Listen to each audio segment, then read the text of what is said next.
네, 사건 앤 피플 시간입니다. 많은 사건들이 있는데요. 말로도 사건이 일어납니다. 상처받는 말 때문에 정말로 피해를 입어서 운명을 달리하는 안타까운 사건도 있고요. 말을 못하게 해서 그 나라의 민주주의라든지 여러 가지 권리가 억압되는 경우도 있습니다. 이 말로 일어난 사건들도 한번 살펴봐야 될 텐데요. 한국형사법무정책연구원 승재현 연구위원 연결해서 최근 현안들 관련해서 한번 여쭤보겠습니다. 위원님 안녕하십니까? 네, 안녕하십니까. 모처럼 뵙습니다. 제가 바쁜 일이 있어서 자주 못 나와서 너무 죄송하고 송구합니다. 아닙니다. 늘 뭐 저 사건의 이면과 생각할 부분까지 잘 말씀해 주셔서 감사드리고요. 고맙습니다. 오늘은 네네. 좀 민감한 정치적 주제이긴 합니다만 또 이런 사건들이 정치 외에서도 종종 일어나기 때문에 좀 여쭤볼게요. 네네. 그 청담동 술자리 의혹 이른바 김의겸 의원이 국감장에서 한동훈 장관에게 물었던 내용인데 네네. 지금 일단은 제보자라는 첼리스트 여성분이 내가 경찰에 가서 허언한 거다, 거짓말한 거다라고 네, 얘기를 하면서 일단 사실 여부는 일단은 사실이 아닌 것으로 잠정적으로 지금 결정돼 있습니다만 네. 법무장관이 10억 소송을 했습니다. 네네. 이게 어떤 혐의나 법적 근거를 통해서 나온 건지 좀 궁금합니다. 이게 이제 시각을 김의겸 의원의 그 국감장에서 말했는 그 말에 대해서만 천착을 하면 네네. 국회의원의 면책특권의 대상이 될지 안 될지에 대한 갑론을박이 있을 수가 있어요. 네. 물론 면책특권의 대상의 범위가 우리 헌법 45조에 있지만 네네. 또 그 대법원이 했는 이야기 중에 보면 과연 그러한 허위라는 점을 인식하고 국회의원으로서의 발언과 표결을 했다면 그거는 면책특권의 대상이 안 된다라는 판례를 가지고 갑론을박을 할 수 있는데 네네. 과연 그 당시에 김의겸 의원이 이걸 알았느냐 몰랐느냐 갖고 다툴 수는 있지만 시선을 우리가 조금만 바꿔볼게요. 더 탐사의 관점에서 바라보면 일단 더 탐사가 이런 어떤 제보를 받고 이 제보를 통해서 그 내용을 김의겸 의원에게 알렸다. 그거는 김의겸 의원이 국감장에서 했는 이야기니까 같이 그 상호 의사 연락을 해서 그런 내용을 받고 하나는 그게 유튜브 방송으로 방송되고 또 한편으로는 그게 국감장에서 그 한동훈 장관에게 질의가 됐는 거잖아요. 네. 그럼 여기서 이제 한동훈 장관은 저는 잘 모르겠지만 네네. 그게 제가 구체적으로 민사 판결문을 인사 소장을 받는 게 아니라서 네네. 정확하게 설명드리기는 좀 어렵지만 지금 한동훈 장관의 입장은 김의겸 의원이 국감장에서 했는 그 발언 하나를 가지고 이야기를 하는 게 아니라 그 탐사가 그거를 이야기를 하고 그 안에서 김의겸 의원과 상호 의사 연락을 하면서 그게 현직 그 국무위원인 법무부 장관에게 사실 조금 물었어야 되는 부분은 있잖아요. 그 부분에 대해서는 저는 이거는 명백하다고 봐요. 예를 들어서 제보자뿐만 아니라 당사자인 한동훈 장관에게도 물었어야 할 뿐만 아니라 그 이야기했는 그 첼리스트라고 이야기하고 있는 우리 그 분에게도 분명히 물어서 사실관계에 대한 명확성을 따지지 아니하였기 때문에 거기서 일어나는 이야기들을 다 놓고 본다면 그러니까 국감장에서 했는 김의겸 발언 하나가 아니라 그 전에 했던 관련된 전체적인 이야기를 놓고 본다면 결국 김의겸 의원이 순서까지 바꾸어서 국감장에서 그 내용을 물었다는 것은 그만큼 심각한 국기문란이라고 생각했을 수가 있잖아요. 그러면 그 사이에 바깥에서 의논했을 때 그게 허위임에도 불구하고 국기문란이라는 개념적으로 몰고 가기 위해서 한 행동들에 대한 어떤 그 민사소송으로서의 어떤 금액이라고 생각했을 수 있지 않을까. 하나의 단어가 아니라 국감장에서는 그 단어가 아니라 더 탐사와 김의겸 의원이 그 국감장 바깥에서 상호 의사 연락을 하면서 발생했던 각종의 불법에 대해서 아마 이야기를 하는 게 아닌가 그렇게 말씀을 드릴 수 있습니다. 네, 사실 이 10억 안에는 김의겸 의원, 더 탐사 그리고 또 제보자 A씨까지 포함되어 있습니다. 좀 의도를 갖고 있다 이렇게 판단해서 대응을 한 걸까요? 보통은 이제 어떤 언어라든지 허위 사실이든 또 사실이든 간에 적시해서 뭔가 피해를 보거나 혹은 침해를 당했다고 생각할 때 대응 여부를 판단할 때 그런 어떤 의도성도 많이 보지 않습니까? 지금 모르겠습니다. 그건 정치적, 그러니까 이게 해석기가 두 가지로 돌아가야 되는데요. 하나는 여의도 문법기를 돌려서 판단을 하면 당연히 야당 의원이고 오늘 그 김의겸 의원이 특정 방송에 나와서 했는 게 사실상의 낮은 단계의 계엄 상황에서 내가 어떻게 침착하게 대응할 수 있겠느냐라는 이야기가 나왔으니까 어떻게 보면 여의도 문법기에서는 대응하고 그 사람을 공격해야 되는 정치적 어떤 입장은 있겠죠. 그렇지만 법치의 관점에서 바라보면 이게 한동훈 장관 개인이 아니라 방금 우리 앵커께서 네. 처음에 말씀하셨다시피 일반인에게도 동등하게 이런 일들이 적용될 수 있는 일이잖아요. 네. 그러면 이게 저는 거대 담론을 좀 만들고 싶은 게 과연 우리 레거시 언론이라든가 네. 아니면 또 다른 어떤 방송에서 과연 기자들이 해야 될 취재의 범위를 어디까지 봐야 될 것이냐. 그리고 네. 어느 정도의 팩트 체크가 되었을 때 그거를 언론에서 이야기를 해야 될 것이냐라는 점에 대한 또 다른 함의를 줄 필요가 있어요. 왜냐하면 네. 대한민국은 진실한 사실을 적시하더라도 처벌하거든요. 네. 307조 1항에 따라서 또 정보통신망법에 따르면 진실한 사실을 비난의 목적으로 정보통신망에 올리면 이 또한 처벌하도록 되어 있는 거거든요. 예. 그렇기 때문에 기자가 그것이 진실한 사실이라 할지라도 처벌의 가능성이 열려 있기 때문에 그 처벌의 가능성을 생각한다면 그 처벌의 가능성을 조각시킬 수 있는 것은 비난의 목적이 없어야 되고 네. 오로지 진실한 사실을 공익에 맞추어 했을 때만 위법성이 조각되니까 정말 언론에서도 정말 이게 최선을 다해서 진실임을 확인했는 가운데서 이야기를 해야지 예외적으로 허위가 되었을 때 처벌받지 않는 것이지 그냥 이렇게 막연하게 제보를 받고 그 제보 내용이 자기가 경험한 사실이 아니라 3자가 경험한 사실을 들었을 때 과연 우리가 어디까지 팩트 체크를 해야 될 것인지에 대해서 네. 고민할 수밖에 없는 사건. 그게 네. 팩트 체크가 되지 않는다면 적어도 피난의 목적이 있으면 정보통신망법 70조 1항에 따라서 처벌받는 것이고 그것이 형법상에 그냥 일반적으로 이야기했다면 307조 1항에 따라 명예훼손죄로 처벌받을 수 있는 가능성 열려 있다 이렇게 말씀드리겠습니다. 예.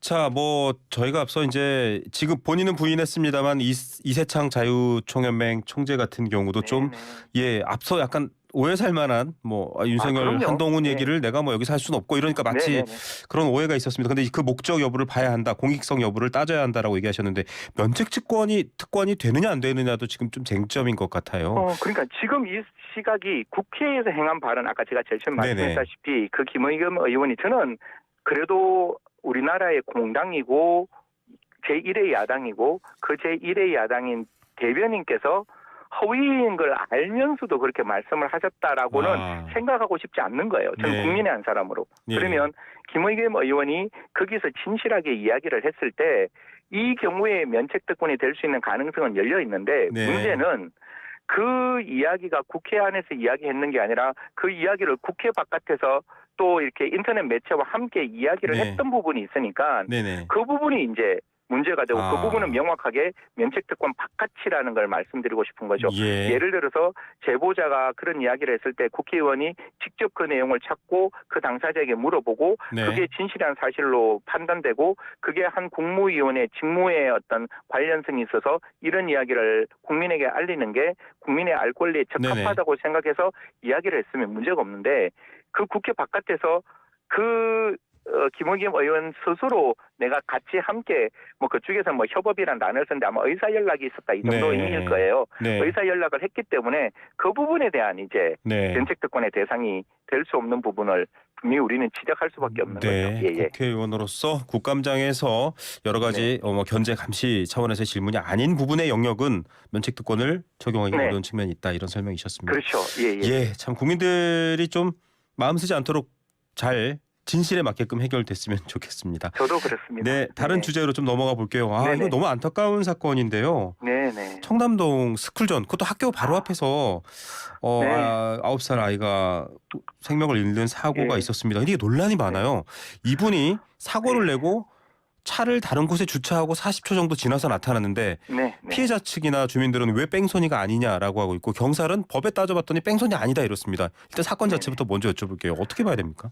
뭐 사실 이 부분은 우리가 이제 지금 수사권이 조정이 되어 있잖아요. 네네. 경찰의 입장에서는 뭐 뺑소니가 아닐 수 있다. 저는 41m라는 부분도 저는 이제 경찰이 이야기하고 있는 부분이지만 네네. 경찰은 조금 더 이 가해자에게 고의가 있었느냐, 즉 그 어떤 어린아이를 치였다는 사실을 인지했느냐라는 점에 조금 더 집중을 했는 듯한데 제가 봤을 때는 이게 검찰 단계로 올라가서 어떻게 보안 수사가 내려질지는 저는 그건 미지수라고 보고 이 부분에 있어서 제가 그냥 객관적인 법조인의 그냥 법을 공부했는 사람의 한 사람으로서 말씀을 드리면 제가 봤을 때 어떤 물체가 부딪히는 거를 사람은 인지를 할 거잖아요. 그렇죠. 인지를 못할 수가 없거든요. 운전을 네. 하면. 운전할 때 우리 앵커도 옆에서 조금만 뭔가 긁혀도 내 돌이 지붕에 튀어도 작은 느껴지죠. 네. 예, 그게 인지가 되는데 인지를 분명히 했을 거예요. 뭘까 덜컹 하는 걸 인지를 네. 했다면 어떻게 해야 돼요? 내려서 확인하는 게 맞죠. 네. 그럼 내려서 확인하지 않고 그냥 갔다면 네. 저는 일반 그러니까 음주를 하지 않는 상황이라면 그럼 네. 분명히 뺑소니가 될 거예요. 네네. 그런데 이 사람이 0.08을 넘는 음주를 했기 만취 때문에 상태죠. 네. 그러한 사실을 인지 못했다라고 한다면 음주가 고의를 조각하는 유리한 걸로 되는 거잖아요. 아하. 그러면 어떤 생각이 드는가 하면 예. 술 먹고 운전하면 뺑소니 아니다 이런 생각을 국민들에게 심어줄 그러니까요. 수 있는 굉장히 위험한 판단이 될 수 있는 거예요. 네. 이건 제 개인적인 생각입니다. 아, 그래서 예. 사실 음주가 고의를 조각하는 긍정적인 요소로 저는 작용하면 절대로 안 된다는 사람이기 때문에 네. 이런 경우에 있어서 적어도 그 상황에서 그 사람이 왜 그런 어린아이를 충격했는 걸 깨닫지 못했느냐. 그게 음주였다면 저는 분명히 그 부분에 대해서는 뺑소니 여부를 분명히 따져야 한다라는 점을 말씀드리고 싶고 한 가지만 더 말씀드리면 네네.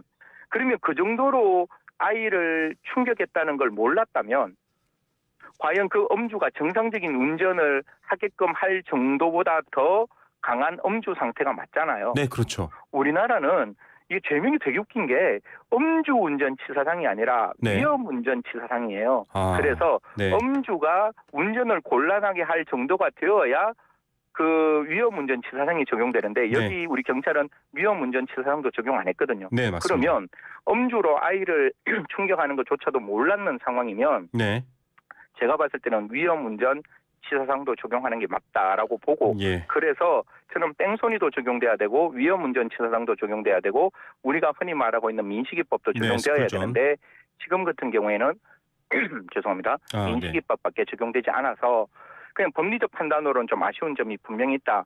저는 사람이 사망한 사건에 있어서는 굉장히 사건을 엄중하게 들여다봐야지 네. 그 사건을 죄송합니다. 쉽게 아닙니다. 그냥 네. 들여다봐서는 안 된다. 그렇게 본다면 가능성이 있는 죄명에 대해서는 좀 더 꼼꼼하게 더 깊게 들여다봐야 되지 않을까 그렇게 말씀드리겠습니다. 예, 맞습니다. 유불리가 아니라요. 지금 우리 국민들이 술을 먹었다라는 이유로 변명하는 걸 어떻게 바라보는지 법조계에서도 잘 알고 계실 것 같습니다. 그런데 안타까운 게 있습니다. 이게 네네. 지금 말씀하셨다시피 위원님 말씀하셨다시피 민식이법 뺑소니 혐의 위험운전 치사상까지 다 적용되는 것뿐만 아니라 예. 막을 수 있는 기회가 있었다고 합니다. 사실 저도 회사 주변이나 뭐 아이들 네네. 학교 주변에서 그런 거 경찰하고 많이 여쭤봤거든요. 항상 네네. 하는 말이 주민 동의 받아오세요. 회사 동의 그러니까. 받아오세요.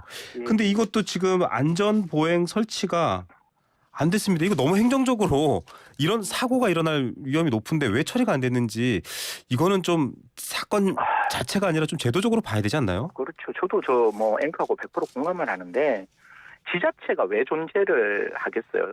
국가만 존재를 하면 국가는 평균적 정의를 실현하거든요. 네. 모든 지역에 그냥 골고루 1,000만 원이 있으면 100만 원씩 나누어 주는 게 국가가 행정을 할 때 이루어지는 일이잖아요. 네. 그런데 지자체가 만들어지면 지역 치안 수요라든가 지역 맞춤식 행정을 하기 위해서 우리가 구청장을 직선하는 거예요. 그러면 적어도 구청장은 그 지역에서 위험한 아이들에게 그 동영학교의 위험한 지역이 어디 있는지를 알고 있을 거 아니에요. 네네. 그러면 그 지역의 행정보다 아이의 생명이 저는 무엇보다도 중요하다는 사람이에요. 아이의 생명을 지키기 위해서 네. 그 구청장은 할 수 있는 모든 일을 해야 되는 것이고 네. 제가 언론에 나왔으니까 A라는 거 초등학교잖아요. 제가 명칭을 말해도 되는지 안 되는지를 몰라서 그냥 네. A라고 말을 하는데 그러면 A라는 초등학교에 그게 인도가 없었으면 그 땅을 수용해서 인도 만들기는 어려웠다면 네. 그 길을 원웨이로 만들면 돼요. 무슨 말인가 예. 하면 그 길의 반을 잘라서 반은 아이들이 그 등교를 할 수 있는 인도로 만들고 반을 일반통행으로. 원웨이로 만들어서 네. 한쪽으로 자동차를 돌려내면 제가 봤을 때 인도 확보 가능했거든요. 그러니까요. 근데- 그걸 제안했는데 또 주민들이 반대했다라고 해서 몇몇 그러니까 주민들이. 그러니까 그거는 제가 민주주의라는 게 효율성을 강조하는 그 정치 체계가 아니에요. 민주주의는 끊임없이 소통하고 끊임없이 대화하고 끊임없이 설득을 해야 되는데 주민들이 반대한다고 안 된다는 알겠습니다. 게 아니라 아이의 생명을 보호하기 위해서는 구청장이 끊임없이 이야기를 했어요. 네. 끊임없이 소통해야 되고 알겠습니다. 이게 앞으로도 이런 데가 네. 굉장히 많을 거예요. 네, 방송을 알겠습니다. 들으시는 그 구청장들이나 지자체 단체장들은 네. 분명히 지역 주민이 반대한다 할지라도 알겠습니다. 그 아이의 예. 생명이 전 지구상의 어떠한 가치보다 이념보다 높기 때문에 꼭 알겠습니다. 설득하셔서 인도 만들어 주시면 고맙겠습니다. 네, 위원님 오늘 여기까지 듣겠습니다. 감사합니다. 네, 고맙습니다. 네, 안전에 대해서 많이 생각해 보는 시간이었습니다. 내일 뵙겠습니다. 감사합니다.